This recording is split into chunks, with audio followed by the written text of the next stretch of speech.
வணக்கம் நண்பர்களே. குடும்ப ஓய்வூதிய விதிகளில் மாற்றம், பெற்றோர் வாழ்க்கை சான்றிதழ் கட்டாயம் பற்றி இந்த வீடியோவில் பார்க்கலாம். அதற்கு முன்னாடி நம்ம சேனலை இதுவரைக்கும் சப்ஸ்கிரைப் பண்ணலன்னா சப்ஸ்கிரைப் பண்ணி வச்சுக்கோங்க. அப்படியே பக்கத்தில் உள்ள பெல் பட்டனை மறக்காம பிரஸ் பண்ணி வச்சுக்கோங்க. மத்திய அரசு கடந்த ஆண்டு குடும்ப ஓய்வூதிய விதிகளில் முக்கிய திருத்தங்களை அறிமுகப்படுத்தியுள்ளது.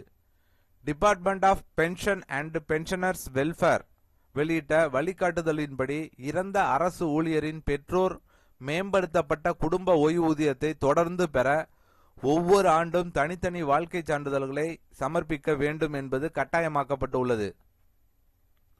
சில வழக்குகளில் பெற்றோரில் ஒருவர் இறந்த பிறகும் ஒருவரின் பெயரிலும் ஓய்வூதியம் தொடர்ந்து வழங்கப்பட்டிருப்பது கண்டறியப்பட்டது.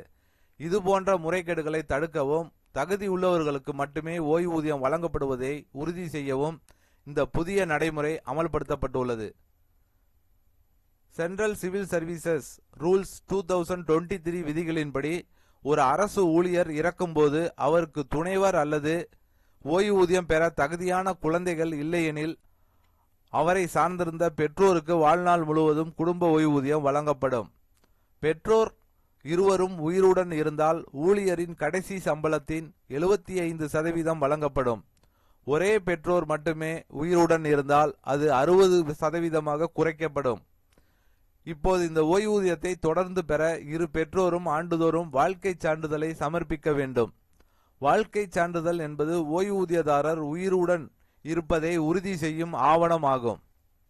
பொதுவாக ஒவ்வொரு ஆண்டும் நவம்பர் மாதத்தில் வங்கி அல்லது சம்பந்தப்பட்ட அலுவலகத்தில் இதை சமர்ப்பிக்க வேண்டும்.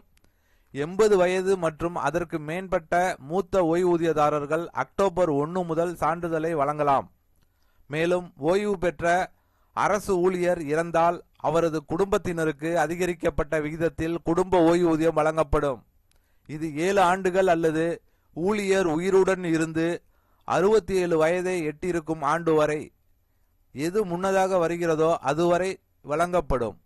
65 வயதில் ஓய்வு பெறும் மருத்துவர்கள் உட்பட அனைத்து அரசு ஊழியர்களுக்கும் இந்த விதி பொருந்தும். இந்த மாற்றங்கள் ஓய்வூதிய முறையை வெளிப்படையானதும் பொறுப்புணர்வுடன் செயல்பட செய்வதற்கான முக்கியமான நடவடிக்கையாக கருதப்படுகின்றன. குடும்ப ஓய்வூதிய விதிகளில் பெற்றோர்கள் சான்றிதழ் கட்டாயம், அது பார்த்துக்கங்க. கண்டிப்பாக குடும்ப ஓய்வூதிய விதிகளை மாற்றம் செஞ்சுருக்காங்க. கண்டிப்பாக இது அவங்களுக்கு ரொம்ப ஒரு பயனுள்ள தகவலாக இருக்கும்னு நினைக்கிறேன். இந்த வீடியோ பிடித்திருந்தால் லைக் பண்ணுங்க. உங்களுடைய சந்தேகங்களை கமெண்ட் செக்ஷனில் கமெண்ட் பண்ணுங்க. உங்கள் உறவினர்கள் நண்பர்களுக்கு ஷேர் பண்ணுங்க. மீண்டும் இதுபோன்று வேற ஒரு வீடியோவில் சந்திப்போம்.